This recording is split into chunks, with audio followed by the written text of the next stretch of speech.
2. Folks, welcome back to So Bad It's Good. I am thrilled today. We have some amazing guests.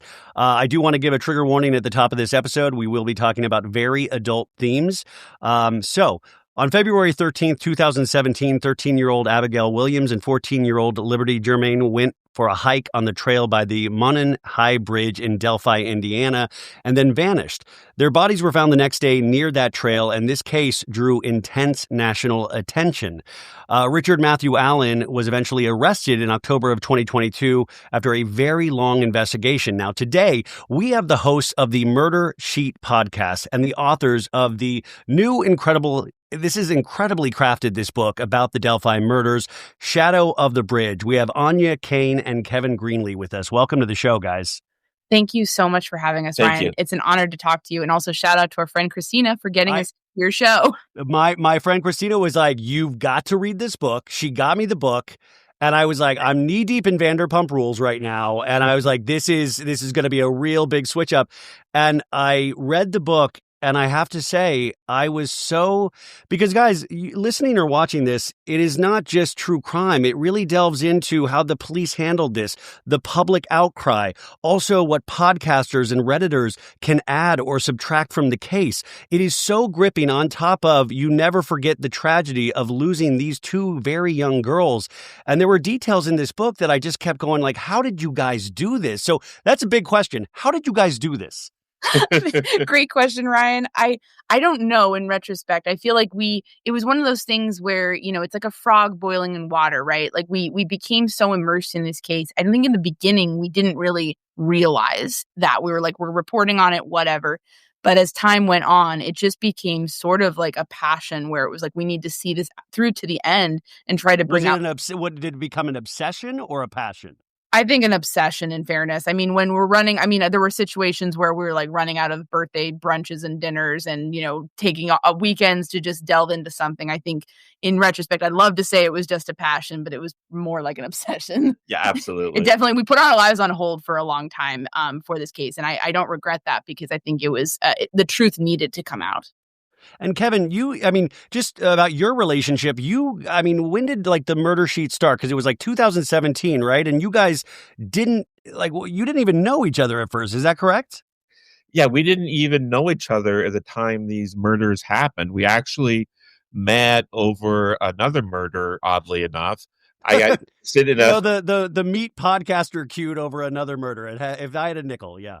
Try explaining that to your family and your friends. I met an older man on the internet who's obsessed with a murder, and we're going to go fall in love. That was a great pitch. I got obsessed with this quadruple homicide that happened in Speedway, Indiana.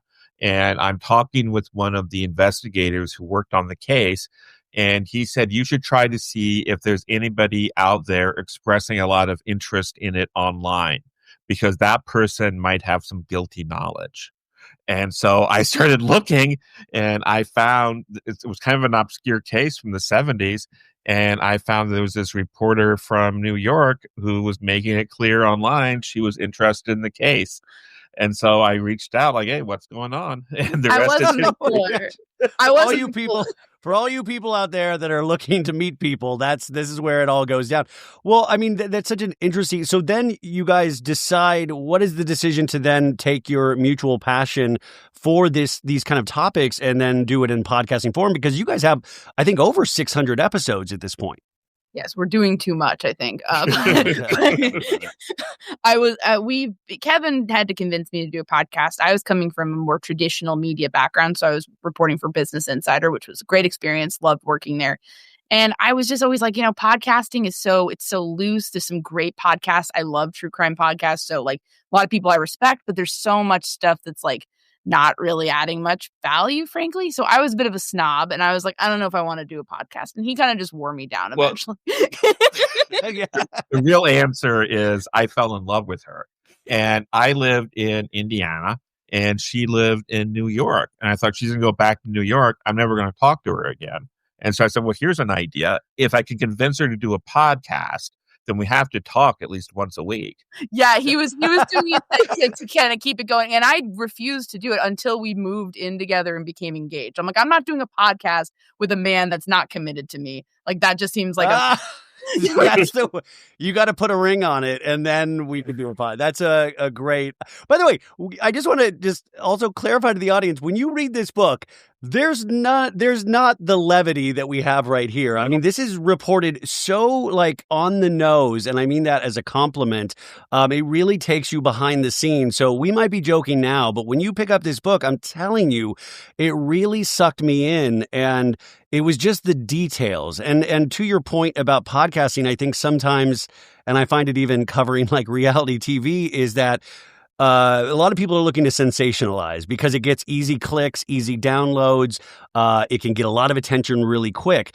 And the way you cover this, which has sensationalistic aspects to it, you do not sensationalize it. And I found that so appreciative. And I was so willing then to read whatever you guys were putting out there, because I always talk about the concept of a reliable narrator. And to me, you guys became that reliable narrator for me. And then I was like, I would follow you guys everywhere. Now, just to know that you were just doing it to get an engagement out of it is just really disappointing. Yeah. It's horrible. No, I will say thank you so much. Thank you so much. One thing we always say is we don't take ourselves seriously, but we take the work very, very seriously. And when we were covering this case on the podcast, we were talking to everybody we could. We were going to every single court hearing. We would sit in this tiny courtroom while witnesses were testifying in pretrial hearings about the gruesome nature of how these two girls were killed. And you would hear the sounds of the family a row or two ahead of you as they start sobbing, as they're hearing this information, some of them for the first time. And when you get this close to these people, and when you see that real pain in front of you, you really have to honor it. You have to take it seriously, and you have to treat it respectfully. We kind of saw like our role as the authors as almost being like the guide to people, sort of like in the Inferno, Virgil leads Dante into hell and shows them around. And that's sort of what we're doing. We're quite literally leading everyone into hell, and hopefully in a way that's readable and sort of like people are into it, but also not in a way that minimizes it. And what we didn't want to do, we didn't want to be in it because we're goofballs. You're talking to us right now. Which, by the way, you are a bigger part of this story based on just how, but that is not in this book, which, is another thing that I really appreciated, because, it's like you always got to watch out for the people of like, look at me, I'm inserting myself into this. But to your point, Kevin, when you're at these pretrial hearings, one of the questions I was thinking about was, for all of the things that you have covered and all of the stories, I, like so many of us, will get giddy over a new true crime documentary. And then I'll be almost judgmental of like, that wasn't a good murder. That wasn't a good, this didn't tell the story. When you're hearing those cries from the family, does it add a weight that had never been there before, or had you always thought of it in a very respectful way? Not that you were disrespectful before, but I just wondered how much did that add to, even your own mental health? Yeah, it definitely added. And I will say, like, it's always in the abstract, we can all say, oh my gosh, it must be so awful to go through something like this and to lose people. We can all think about that and have that sort of thought going into something. And we'd had a bit of that with the previous murder we covered, the Burger Chef murders, where Kevin represented the sister of one of the victims pro bono. But as far as like actually being in there while they're reacting to this horrifying information, it's just like you can't escape it. You have to look and you have to bear witness. Yeah. So you guys, I mean, obviously we do know that Richard Matthew Allen is in prison right now. He's serving like 130 years, or at the end of the book, and you can find obviously so much information about this. And he is such a wild card in this story, because everything lines up kind of digitally. And in fact, when these girls, the search was first happening, somebody approached him, correct? But it wasn't that they did something completely wrong. They just didn't turn the information in. Is that right? It was in a grocery store parking lot?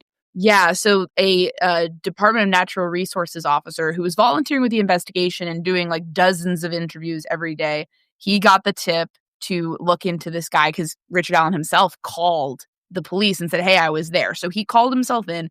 This guy responded, the DNR officer. He actually isn't where the mistake happened. He did everything right. He wrote it down, said needs to be followed up on. We need to talk to this guy again. This seems like it could be important. And he turned it in.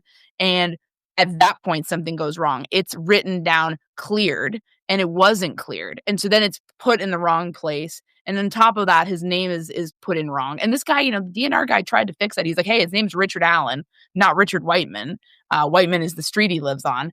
So it was just one of those things. It's like, I think it's so important to highlight the mistake here because this mistake added years to the investigation. Exactly. Yeah. I mean, and by the way, and I also want to give the utmost respect to the police and you really do see that some of these characters or these real people in the book, they truly do care. This truly does affect their lives as well, and they want justice. But I just keep thinking about having shitty jobs and how much.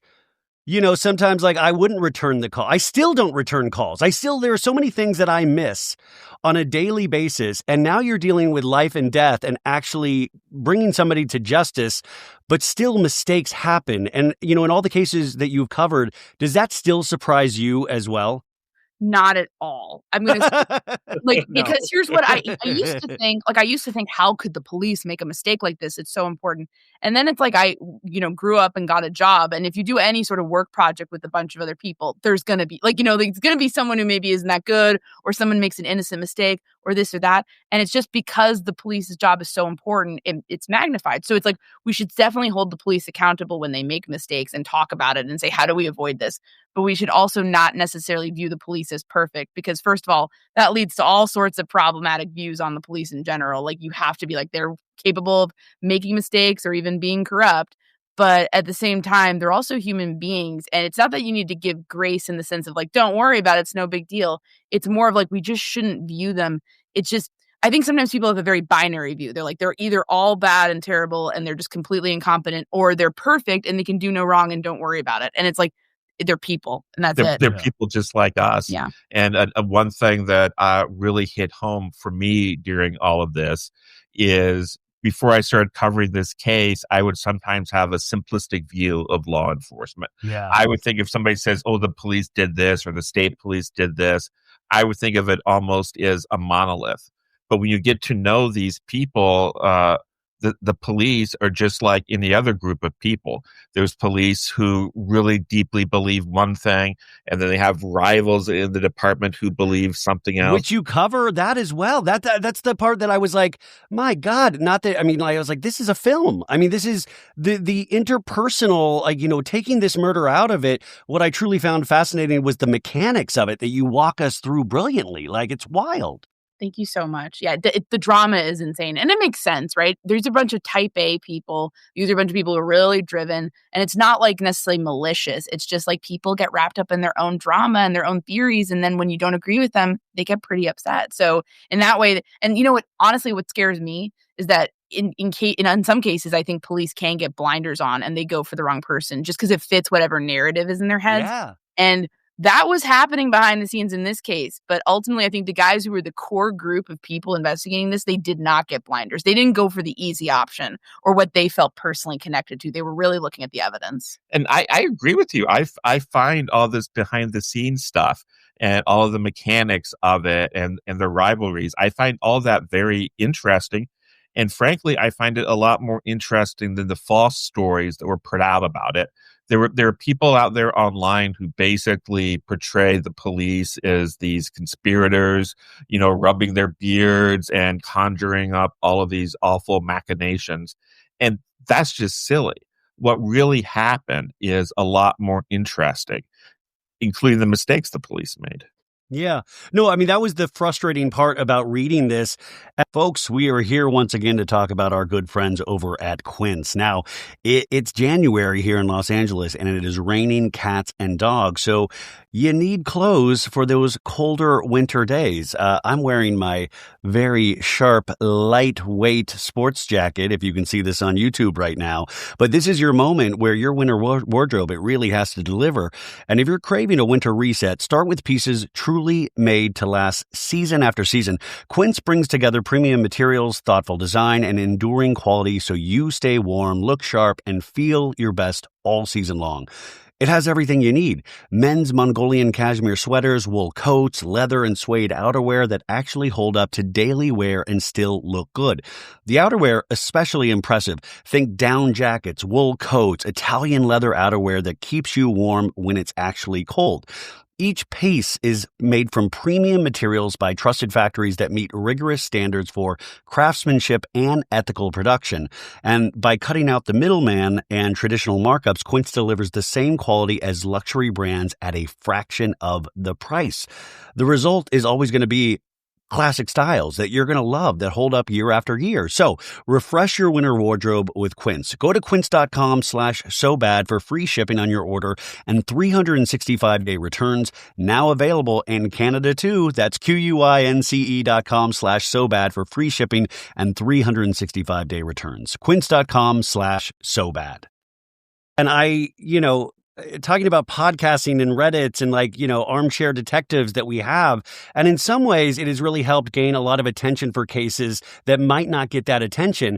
But there is this really chance for a lot of danger. And I was so I was so dismayed to find out that there was a huge wave of support that Richard Allen did not do this from the online community. And could you explain to me why that was? Because from what I'm reading at the time, this all makes sense. Why until the very end were there still supporters of Richard Allen not being involved in this? Yeah, I think there's a lot of reasons for that. I'll give one, and then I think I have Áine a couple, yeah. has a couple. One is, I think when you're not really intimately involved with the actual story and you're viewing it from a distance, I think there's a tendency to view these cases almost like it's a novel or it's a movie. And if you're in a movie and it turns out at the very end of the movie that the person who's revealed as the killer is someone you've never heard of before, that's very, very unsatisfying. And when Richard Allen was arrested, no one had heard of him. This guy just came from nowhere. And he had no connection to these girls. No connection. People hadn't been talking about him We as didn't a know his suspect. So I think people found that unsatisfying. And so that made them want to cling to more conspiratorial ideas about people they'd already identified. What do you think, Áine? Before I answer, I also will distinguish. There were two groups. There were people who initially came into it and said, hey, I'm not decided. I don't know if this is enough evidence for me. And we were in that group, by the way. So no problem with that. I think it's good to remain neutral for as long as possible in a case. Sometimes there's really a lot of obvious evidence against a suspect, but, the defense might be able to knock it down, and you have to give open-mindedness going into a trial and just say, hey, I'm not going to condemn this man. I'm not going to, defend him. I'm just going to see what plays out. And I think that's what more people should do. Then there were people who were essentially going into this being like, I've been theorizing about my suspect for years. I've put so much emotional investment. I've made friends in this community. And so I think there was I don't think they would admit this, but I think there was an element of I don't want my hobby to be over. I'm not ready to let this case go because it is my personal plaything. And I think it was just kind of an emotional thing where they were just I'm not satisfied with this, so I'm going to keep it going forever. And it's sad because I think some of those people end up getting so obsessed and so sucked down the rabbit hole, it's hard for them to come out again.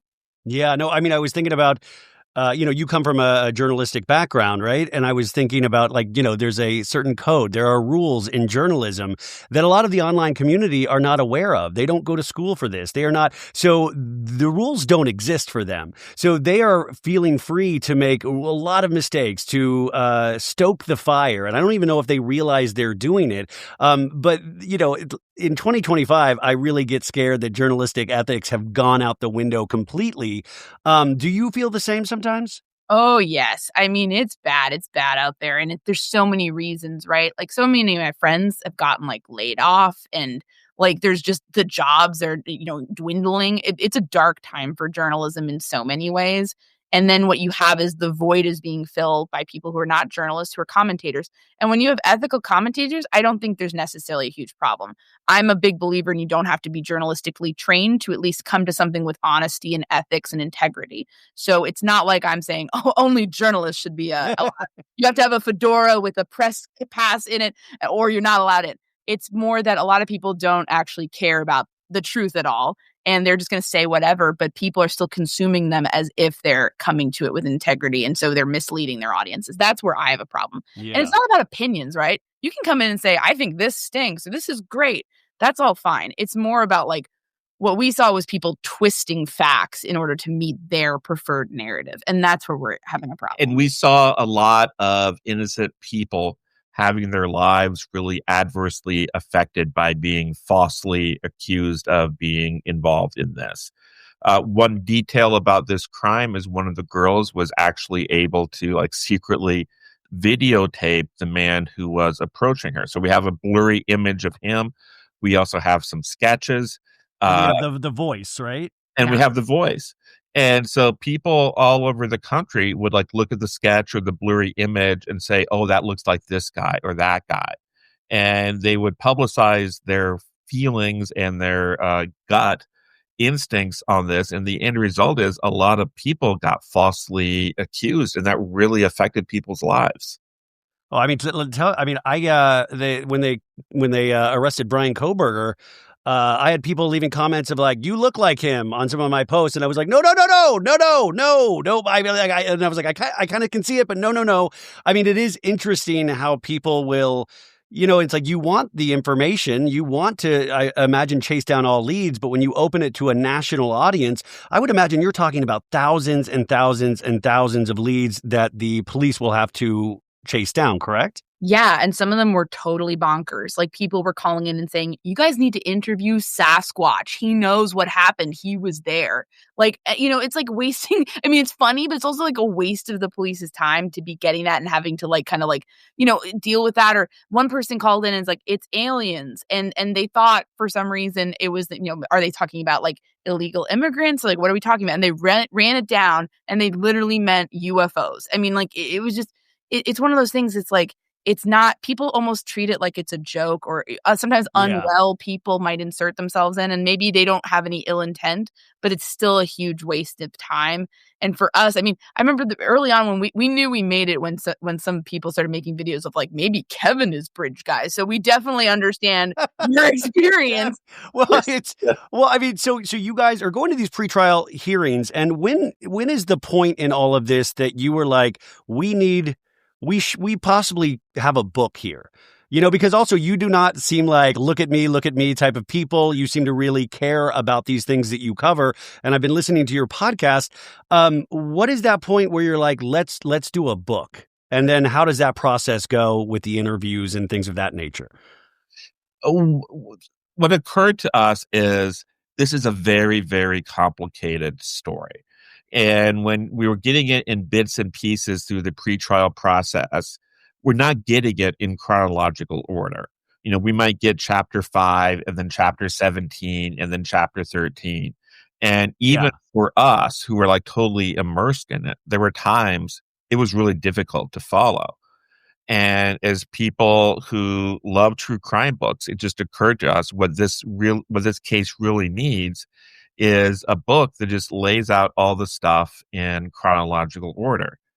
Now, it was difficult because after Mr. Allen was arrested, the judge issued a gag order in the case, which meant the people involved in the case, the prosecutors, the defense attorneys, the witnesses, they are not allowed to talk or give interviews. And the prosecution took that very seriously. And so we were not even able to do any interviews with them until after the trial ended. And so because of that, we had to do the interviews and write the bulk of the book, I think, in about 4 or 5 weeks. Whoa, really? Yeah, it was a mess. We were a mess. Once that gag order was lifted, though, was everybody willing to talk to you about the process? Not really, no. I would say the police were, by and large, I think we got most of the officers, not everybody, who were very involved in the case. And the prosecutors, we got all of them. The defense attorneys were not willing to speak with us. They had previously told us that they would talk to us. And we really wanted to kind of contextualize some of their behavior. A book should humanize everyone, I think. A book should kind of be like, okay, maybe we were confused about what these people were doing, but now we understand it. And so we were disappointed that they did not want to participate. And of course, Richard Allen did not participate. Thank God. I mean, like, listen, this gentleman, was very frustrating throughout the book, because what I found very interesting was that earlier on when they have him, he does admit to doing this in some way and then recants that, correct? Yes, seemingly he like made about 61 either confessions or at least incriminating statements. And then at the end he still pled not guilty. So, we can kind of take that to mean that he was saying, no, I forget all that.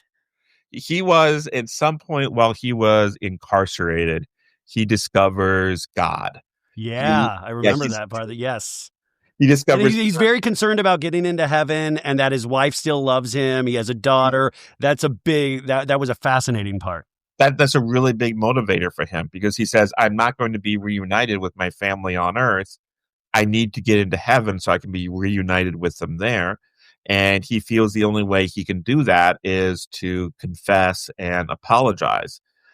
So he starts calling up his wife. He starts calling up his mother and confessing to them, saying, I did this. Do you still love me? And they basically just refuse to listen to him. And yeah, they're like, stop this. Don't say this.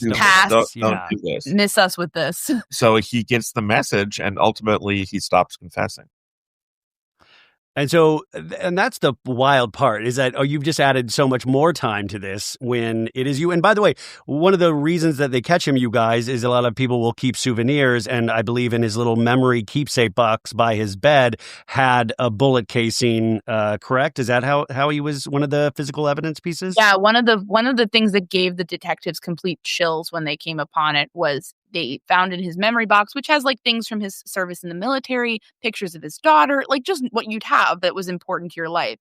And then in there is a cartridge of the same caliber that was found at the crime scene. So it was the same type of bullet. And it's like, why would that be in there? So ultimately, this was not like a forensics case. I think that a lot of people, we all love CSI, right? Yeah. I freaking love CSI. I love all those shows, Law and Order, where they're like spraying stuff on the walls and everything's glowing and they get DNA in 5 minutes. And it's like, we solved it. That's not how life works. But in this case, they didn't get a lot of that. There were a lot of reasons for that. There was no DNA. I mean, there was no DNA from any offender. Like it wasn't like something didn't match. It just didn't exist.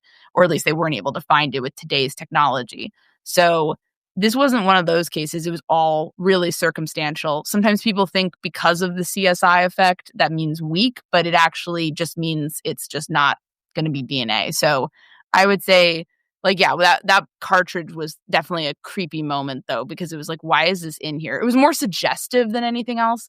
Where this really got solved was a volunteer, like, basically came in and Yeah. And and that's where they caught that initial tip that we were talking about earlier. Yeah, and once they found his name and once they saw what he had said and once they re-interviewed him, they're like, this is all pointing to this guy being Bridge Guy. And it was just more of like, they needed that name. And once they had that name, it was like it all came together. And so, and that's what the jury was ultimately convinced by, was that timeline. Within your community that you're in, have you gotten positive reaction from this book?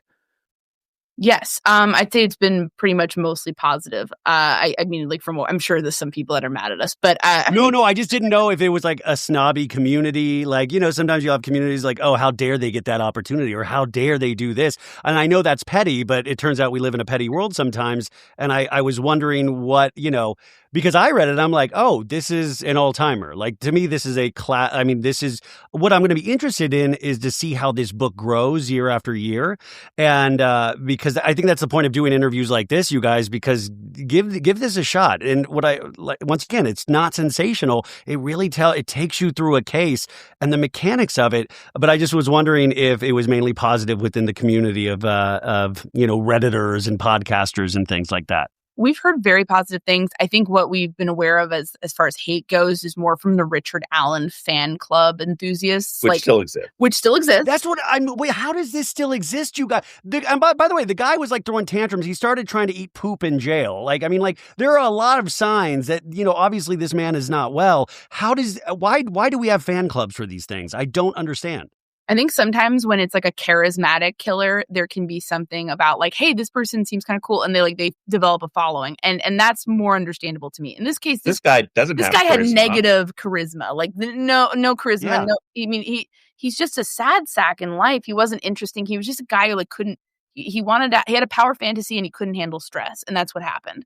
And I think a lot of these people, it's less about him and more about themselves and the friends they like. The real Delphi mystery was the friends they made along the way, because they just kind of can't let go of it now. And so, they're still constantly doing things, and like it's just, I think it's diminished, but I think a lot of those people will go on to other cases and do the same thing. And that's why we wanted to write about that aspect, because I think this is going to be a certain subset of high profile cases from now on. You're going to have people doing this. I mean, that's what kind of scared me. I mean, that's what scares me about social media in general and just all the access we have, is that it can provide great information, but it also can really scare you just to see what else is out there and how many different opinions there are, and just sometimes some really batshit things that you read that you can't believe you're on the same planet with these people. I mean, I hate to be rude.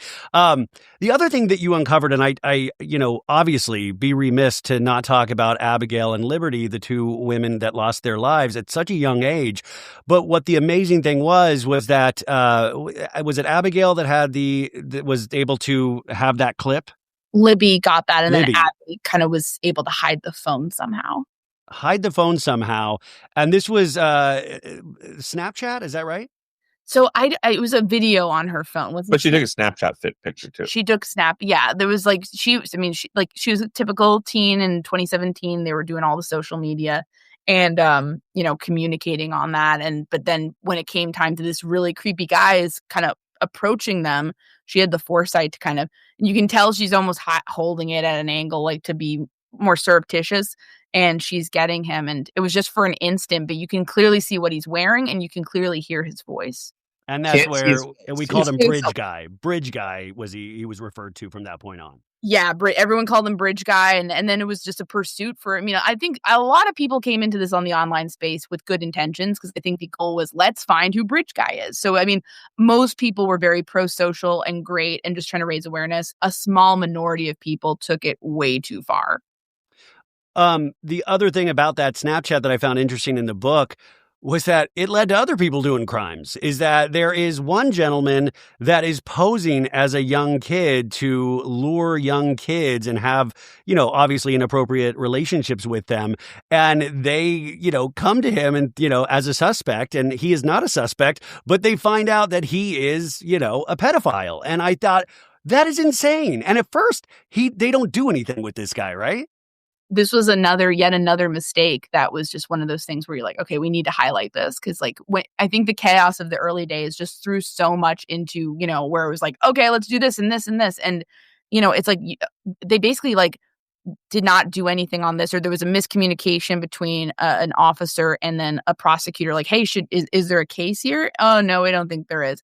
And then they had to come back to it years later. A whole new team came back to it and we're like, wait, even if this has nothing to do with Delphi, we need to put this guy away. It's still a crime that he's still, I'm sure in those years he didn't just stop doing all of this, it's one of those things where it's like, he's a danger to the community. And I'm so glad, we were so proud of the prosecutor in that case, which is in a different county, did an amazing job. And sometimes you hear about these guys going away for 2 minutes, and she stacked the charges in a way that he's gone for 40 years, which is good. Because he's a danger to the community. He hurt a lot of young girls with his actions, and even though it was all online, and that's why I tell parents have to talk to their kids.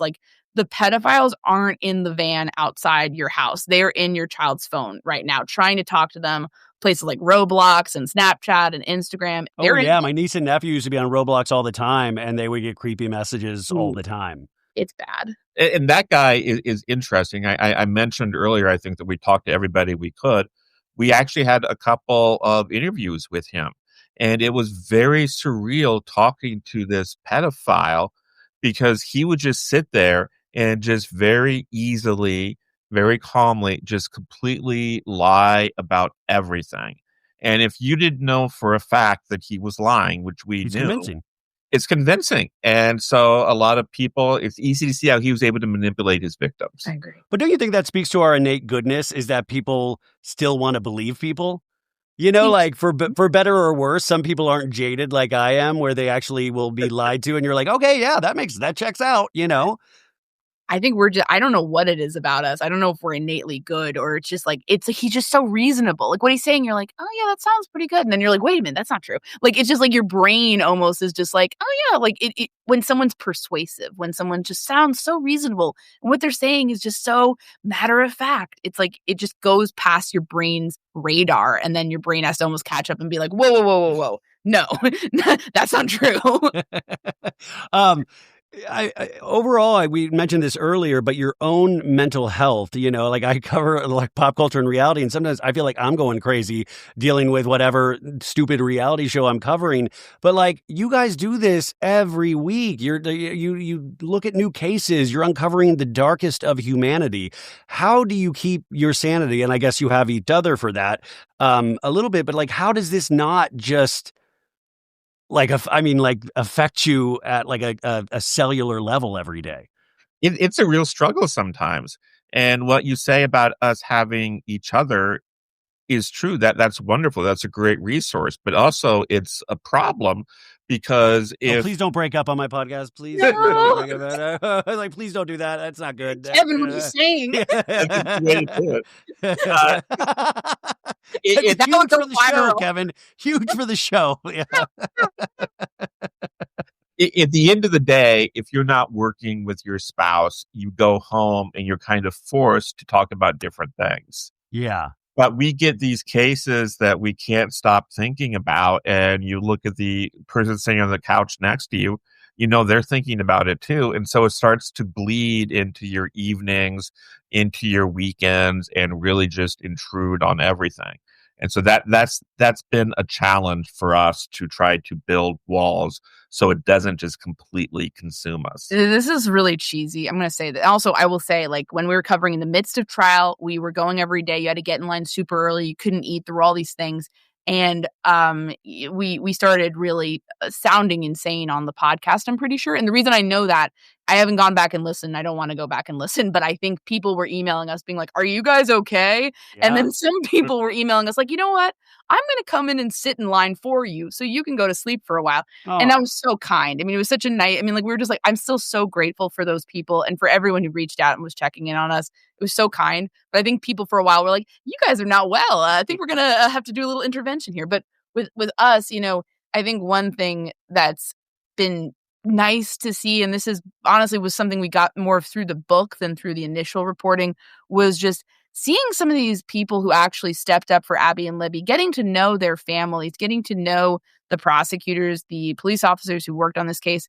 I mean, they are people who, I mean, you know, they fought so hard for justice. And the fact that there are people still out there like that who, like, something goes wrong and they can't fix it, but they're going to try and fight like heck to continue to try to push it forward to get justice in the end. That was inspiring. There's something inspiring about that. And it's like the old Mr. Rogers quote we've all heard, you know, in a bad for the helpers. For the helpers. And there were a lot of helpers in this case. And just even Libby and Abby themselves, getting to know them, I was like, these girls are freaking awesome. Like seriously, like, you know, Abby, I feel like I was more like Abby growing up. She's very quiet. She's very like, you know, but like once you get to know her, she's more of a firecracker. She loves roller coasters, like loves babies, just the most like helpful kid you could imagine, just a really good kid. And then Libby was the one who was going to like stand up for her friends. Like if you're bothering her friends and she's coming up on you, no, that's not acceptable. She's going to intervene. And she was the kid who was like giving all of her friends advice. You know, like I feel like every friend group, I don't know, has that person where everyone goes to them like, okay, I like this boy. I don't know what to say. And she's like, okay, here's what you say. She's kind of like managing everyone. And they're both great kids. And getting to know them was kind of an honor because it was like, we've been reporting on what awful thing happened to them for so long. Let's focus on who they were as people a little bit more and introduce them. Because I mean, the world lost two special kids. And like, I just feel like I got to know them and I just was like, it was like, that's the nice thing about it. Like learning that they mattered and like they were just terrific personalities. How are their families in the aftermath of this? Because obviously this changes you for the rest of your life and it's changed so many. But, you know, was there big changes? Obviously the obvious, but what are they doing now? So how are they? Yeah, no, it's like, and you're so right. You never like people talk about closure. It doesn't really exist. You know, the grief goes on because ultimately you're still missing that person, and that person's never coming back. I think what they have done is they've channeled their grief into some good works in terms of with Abby's family. There's Abby's Angels. It's a charity where they're kind of making care packages for Christmas, and it's going on this year. It's a great way, people can donate supplies, mail them in, and they'll put them in little shoe boxes and send them out to people in need. I think that's wonderful. And for both of them, there's the Abby and Libby Memorial Park. Kids can play safely there, and you can fundraise around that, and people are doing stuff to make that park in Delphi so nice. And there's been scholarship funds for them. And with Libby's family, I mean, they still, whenever they're doing they're a big family. They're a big family, and they'll kind of like be talking about, okay, we're going to go on a family vacation, and they'll be like, what would Libby like to do? So they like try to incorporate what she might like. I mean, Becky, her grandma, told us like she. Libby always wanted to go parasailing. Like that was her thing. But every time they got the opportunity, it was like too windy. The weather wasn't right. Yeah. So then Becky was like, I'm going to go parasailing for her. She hated it. She did not have a good time. Listen, yeah. She's like, Libby would love this. So she was going to do it for Libby. So they still have that. It's not the same, obviously, but their memories are not just like something that fade away in like family albums. They are very present. They're very inspiring people. I think they are a lot stronger than I frankly would be in that situation. Yeah. I talked earlier about some innocent people getting accused of murder. Some of the innocent people who got accused of murder were the families. They were accused of killing these girls by people online. And some of the people who made those accusations would actually stand in line to go into the courthouse every day during the trial. And what really surprised me is that Becky Patty, the grandmother of one of the victims, she made food for the people in line. And she would go down and she would distribute this food to everyone in line, including the people who had said these terrible things about her. And she says because for whatever reasons they're here and they care about the girls, and just something about that attitude is so it says so much about what kind of a person. Yeah. I agree. I want to say stolen valor because Becky did not make that banana bread. It was Derek, Libby's dad. First of all, and second of all, I want to say this. I told her, I was like, if that were me, Becky, there'd be banana bread flying. There'd be banana bread flying at people's heads. And she's just looked so chill. She's like, it was really upsetting to go through some of those accusations, but ultimately, like, they're choosing to just rise above that. And I'm like, I could not do that. Again, there would be banana bread flying. That's what I keep thinking. And for the audience out there listening to this, is that, imagine the unthinkable happens with a family member and you're dealing with that. And then all of a sudden you come across a sect of people that think you did it. And there's really you cannot prep yourself for that situation at all. I don't think any of us would know how to react. People are like, well, I'd get in their face and I'd yell and I'd freak out. And it's like, or that could really just even take you under and you're already down bad. And that's the other thing about this book is that I just couldn't help so many times. And I think a lot of people with true crime in general, even with those girls out there in the woods, and they're having at a young age a little taste of freedom. Like I grew up in Kansas and we had the place called the Trails, and you'd go off in these wooded areas with your bike, and it was away from your parents, and you weren't doing anything bad, but you felt like you were living a little bit of life. And for this to that to be where they met their end is just such a horrifying thought.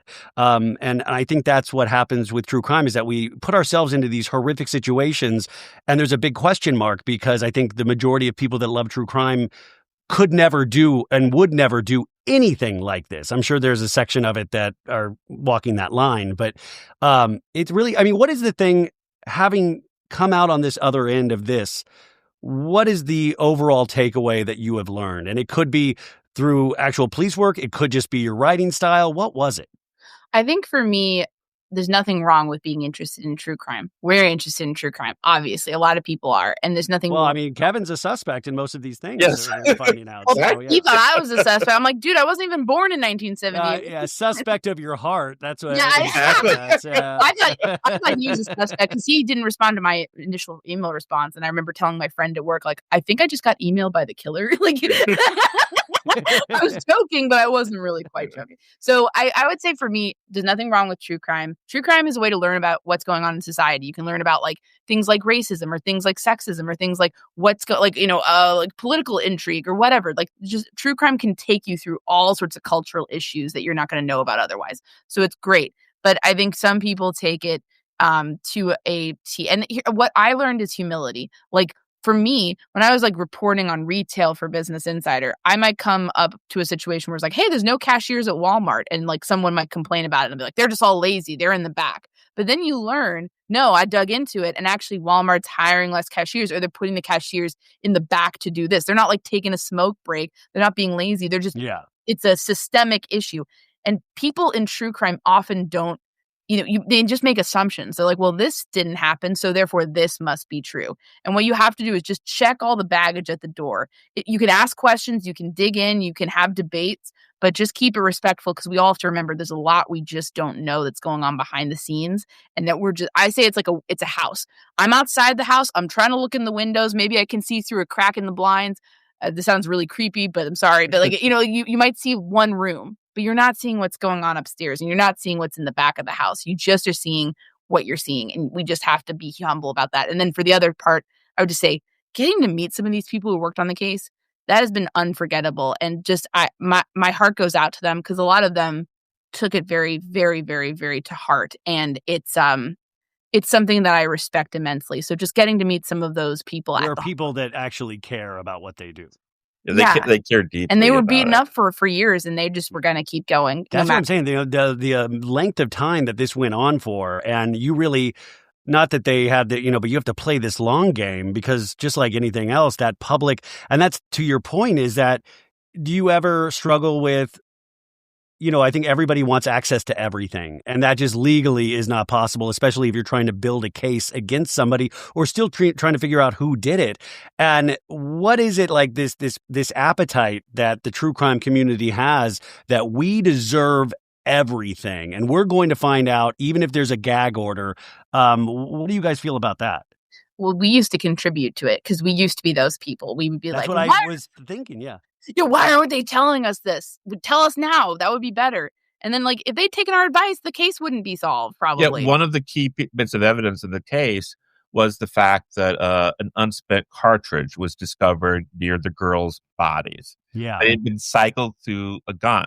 And so if that had come out, then the killer, Richard Allen, would have realized that he had left a bullet there, and he would have gotten rid of his gun. So it was like, bad suggestion from us. And then when we learned that, we were like, oh, we're kind of idiots. Like, so it was a situation where it was like, we learned the hard way. So we don't blame anyone in true crime for feeling the same way, because there is that kind of attitude of like, why can't we just know this? We can all help. And sometimes the public just can't help. And sometimes there's information that has to be held back. So what we've become is trying to like raise awareness about that, of like, it's not a fast food restaurant. We can't go in and order information necessarily in an ongoing case.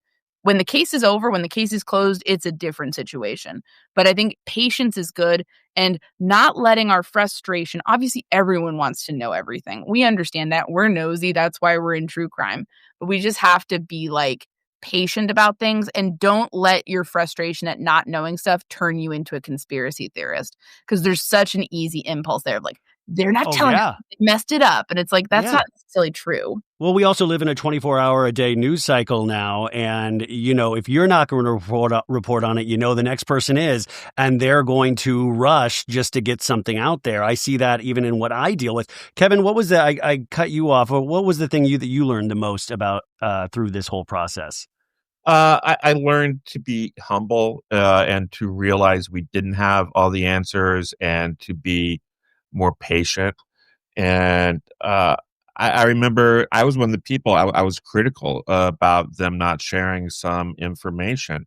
And what I didn't realize is that even if people can't talk to you, if you're on a podcast, they're listening to you.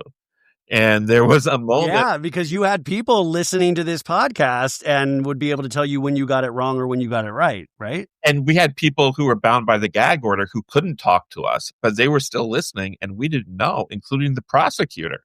And after the trial is over and the gag order has been lifted, we're interviewing him, I just very casually say, "Oh yes, some people were critical of you for not sharing more information." And he says, "Yeah, Kevin, you were."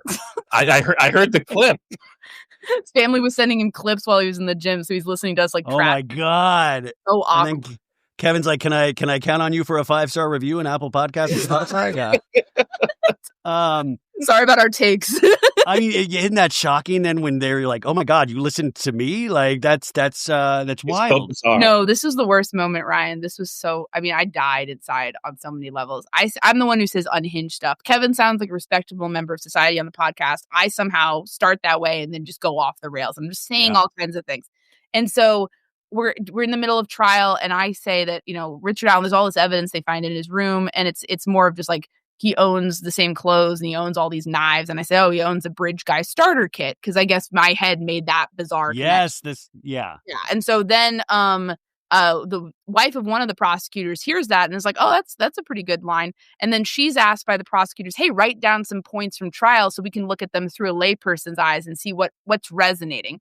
So the prosecutor reads Bridge Guy starter kit and thinks that she came up with that and is like, I'm going to use that. So he ended up quoting our my bizarre statement in the closing argument. And when he said that, I literally like sunk in my seat. I'm like, how did this happen? And then afterwards he was told by the wife of his colleague, like, hey, just so you know, like that wasn't from me. I was actually quoting Murder Sheet. And he was just like, oh my God, what have I done? People are going to think I listened to this garbage about it. But it was funny afterwards to hear that because we were like, how did that happen? And it was not because he was listening. It was just because this weird train of information. But I would say it was an honor ultimately to get to tell this story and to just have that opportunity. And I think one thing I will say, just to stave off the divorce rumors, we learned that we can work together under any circumstances because this was a very intense and all-consuming experience. I can only imagine because the details in this book, you guys. I mean, it is so detail-driven, and that was so impressive. This wasn't just like a hazy portrayal of the. I mean, this was you're there. You really feel like you're there in this town, and there is. I was just like, where's like the Springsteen music in the back? Where's like the, like I was like picturing like you really I was visualizing that the stop that they had to drive by on the way to the bridge, and depending on which way you took, you explained that part so amazingly, and I was really this was so dark, but at the end I was like, oh, I wish this had kept going, and that's so dark because you're like, no, it's good that it's done, but I kept thinking about what. I grew up reading those John Douglas, those FBI profiler books, if you remember those. Yeah. And there's a series of those books. Would you consider doing something like this again? Have you already been asked to do something like this again? And what determines if you do start sitting in on pretrial motions for a case? Great question. We definitely want to write another book. That's like our goal. Our goal is to write a number of books. Like if a case warrants a book, sometimes the case would be great for a podcast, not a book. Well, you got that Walmart cashier book, I'm sure, in your back pocket too. Yeah, that's right. I could do that. Power to the retail workers. Honestly, no, seriously, I love them. But I think we'd like to do another one. We don't have anything determined yet, but I think we're in a place where this one did well enough that we could probably do another one. And as far as when it gets to pretrial, we. Certainly this helped because we live in Indiana. So we were able to go to this pretty easily. But as far as like even just watching them on TV, I think it's like a case that's going to be something that people need some information on. And sort of like, it might not be as straightforward, or maybe they're getting a lot of different noise. And so what we see ourselves. Something that you can be of service on. Yeah, we want to add noise too. Yeah, we want to add value. We don't want to just do like the billionth take on the JonBenet Ramsey case. In this case, what would we add? In this case, there were no cameras in the courtroom. So unless you were one of those 24 people who got in, you didn't really get to know what was happening in that courtroom. So we really felt just going there and absorbing it all, and then going and doing a podcast about it every night help people understand. Yeah, we'll fight in the Hunger Games so people can like have some access to what's going on. So that would be, because I mean, that's what I was just kept thinking, is that I was like, this to me feels like, wow, this is the beginning of a really interesting career for you guys. And I was like, well, and that's something so horrible to wish, because you don't want there to be any murders. You don't want there to be anything that you could write about. Like, Yeah. that's basically the goal. But unfortunately, in society, that seems to not be happening. Your podcast covers everything. You just did like the yogurt shop murders. You've done, I mean, I was going through the list of episodes, and did you guys do an episode on that Ellen Greenberg, the Philadelphia, where she had stabbed herself, and they said it ruled a suicide? We have not, but that's one I would really like to just do a deep dive into, and like just kind I of. would be so curious your thoughts just from your analytical way that you approach things. And then I mean, obviously, what is coming up on the podcast in terms of what you're covering? So there's going to be more yogurt chop. So this yogurt chop case out of Austin, Texas, kind of an there was just a DNA match, right? Yeah. There was a DNA match, and it turns out it's a literal serial killer. The perpetrator was killing all of these women and girls in different states. And so I'm interviewing a number of detectives who worked on some of those other cases that he did, and sort of figuring out, like, how did they get him? How did like all these different agencies come together? Sometimes when there's a serial killer and he's doing different jurisdictions, people don't talk and it just doesn't get solved. But in this case, people started connecting the dots and sort of saying, wait a minute, your bullet matches our bullet, and this DNA kind of matches this DNA. So like, it's almost about all these agencies coming together to get a fuller picture. And I think we have some interviews with people involved in that coming up. And then we're just kind of looking for another case to maybe sink into a little bit. I mean, in your beat, the things that you cover, how do you come upon the case? I mean, like, is there some sort of like, hotline that announces all the murders that happened in the week? Like, I mean, because you usually are the first to hear about these things. Where do you hear these things first? Honestly, we try to like listen to our audience too. If they're saying, hey, I don't really get this, or like, what's going on in this case, we try to be responsive to that and sort of see what they're interested in. And then there's just also just like definitely the value add. Like if there's some like case where it's someone's doing a great job covering it, we might just say, hey, go listen to this person. They're killing it. Like, no, that's a bad choice of words, but you know what I mean? Like they're doing a great job in this. And we've done a lot of work recently on a case in Michigan that I got interested in just because it made me angry. It was reported on NBC News. I read a story that really portrayed this guy who is in jail serving a lifetime sentence for murder. They said, no, he's innocent. There's no way he could have done it. I looked up a brief. No, he's definitely guilty. And then just for years, people have just been telling lies about this case. This man is a horrible human being who raped multiple women, just a terrible person, and people are acting like he's a saint, and everybody who was involved in the prosecution was hopelessly corrupt. And at some point, I got angry. I got pissed off, and I said, we have to tell the truth about this case. I got so mad at him because this conversation happened on a beach. We like Delphi was the trial was over. We went on vacation after like years. And I'm sitting there like, okay, we getting my tan on, whatever. I can't tan, I'm Irish. But, we're just chilling. And he's getting red, and it's not from the sun. And I'm like, what's wrong? Like, why are you looking at your phone? What is wrong? And he's like, oh, this case is driving me. I'm like, are you kidding me? Like, we're on vacation. This is why I talk about things bleeding over. Yeah, I was like, I was like, we can do the case, but put your phone away now. And so he did. So that was the compromise. So we've been doing that case. That's kind of a combination of like an ongoing case because he's still fighting to get out, but also kind of a cold case because it all happened in the 80s. So it's been kind of an interesting thing where we do a lot of cold cases, we do a lot of ongoing cases. This is weird because it's kind of both. Yeah. It just reminds me of like, I follow true crime, not to the extent that a lot of really, really, people that are into it. But I remember when they caught the Golden State Killer. And I remember that it was like at 1 a.m. or 1:30 in the morning or something. I was still up, and on Twitter they were like, there's going to be a press conference. There's going to be a press conference. And I remember chills going down on my spine because that was the last case. I mean, maybe the Brian Kohberger thing as well, that I really put myself in. I got scared. And do you guys still have feeling? Do you get scared like when you're covering something or you read a detail? Do you still have fear over these things? Something will hit you in a spooky level? I used to get very freaked out. I remember with Golden State Killer, I read All Be Gone in the Dark by Michelle McNamara, a classic book. And I was at like a summer house alone because of scheduling stuff. And I remember I literally put like plates next to the bedroom door. Just like, I was like, I don't, like something could happen. And I've been so burned out by doing, also, I should say, one of the people who we interviewed recently was the Sacramento DA who's pushing for that case. And she like was one of the team that got it solved. We're talking to a couple, the people who worked on Golden State, they didn't just stop. They like went and they helped with the yogurt shop murders people. Like they're almost like going and helping other people. Yeah. So I think that is so cool that they're like, we did this case. Now we're going to show you how to do it. So You left the courtroom once. I left the court. Now, I thought I was all jaded. I don't really get scared.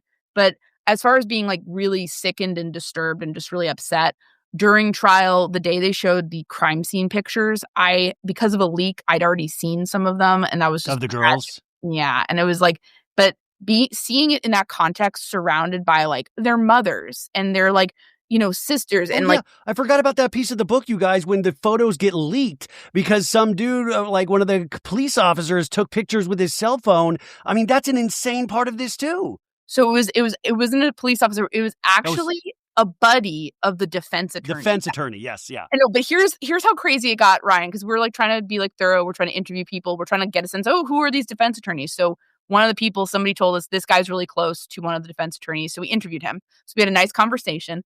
I remember we're going to the elevators and he was like, all these people are so interested in the case. And they're all like, and I was like, I remember just being like, just be careful because people will try to like get information from you. I'm an oldest sister, so I'm just giving unsolicited advice left and right. And that was the guy who later leaked the pictures. He leaked the pictures. And so when we were like, we helped figure out who was the leaker. And when Kevin saw his name on this other guy's Facebook, he was just like, oh my God. And we were like, I mean, how do you do this? It was such a mess. And that was where we unfortunately have to come into the book because we didn't want to be part of the story. We didn't want to have anything to do with this. And we kind of got sucked into it at that point. And it was kind of it was a bit of a nightmare, but just seeing them again, I had to leave that day at court because I just couldn't deal with it anymore. So it comes in waves sometimes where you're just like, can't deal with this. And then you have to go back to it. But as far as getting scared of being murdered, not really. And I think that's been burned out of me by this What do you think? Are you scared of getting murdered? We get a lot of threats. People post pictures of our house online. Oh, God. You get doxxed all the time? We've gotten doxxed. We've had like people be like, I'm going to come beat them up or punch them. Or, we've gotten like people emailing us like, I'm going to kill you. And it's just like, yeah, get in line.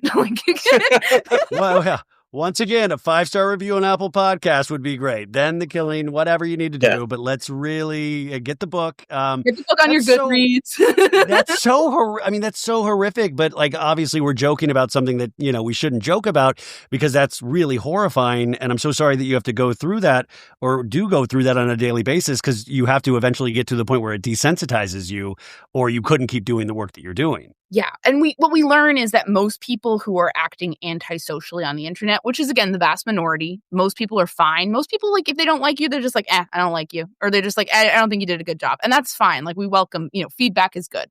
I think the people who are getting really nuts about it, they're mostly cowards and they're not going to do anything. And like, you can't let them dictate your life of like being scared. It's very easy just to not go on those websites. You don't have to look out to see, these people are threatening me. If you don't know about it, then it literally doesn't affect your life at all. Yeah. Yeah. Yeah. I mean, that's unfortunate, but yeah. Well, I could talk to you guys forever. Obviously, we are at an hour right now. Wait, sorry. One last thing. Yeah. And I hate to, like, I did read this and I know I fell into that trap that, I was like, well, this could be a movie. This could be I mean, have you already been approached about something like this? Because, obviously docuseries and things like this, they're all the rage and there are no signs of slowing down. Is that already a part of this? Has somebody already optioned this book?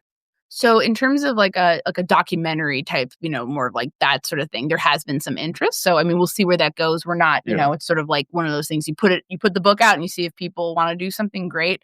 As far as like a fictionalization, not so much. I think. I was just watching that Murdoch Hulu series, which I think the performances are really interesting in that. And then I was like, well, it's like Titanic. You already know that the boat's going to sink at the end. But then I'm so wrapped up in it. And when I was reading your book, I really got into the characters and their lives. I mean, the real people in their lives. And so that's why I was thinking, is there, and that's horrible because who cares if there's a fictional, a retelling of this in TV or film. But I did think it read like that to me and that's a compliment to you guys. You really brought us into this, the scenes here.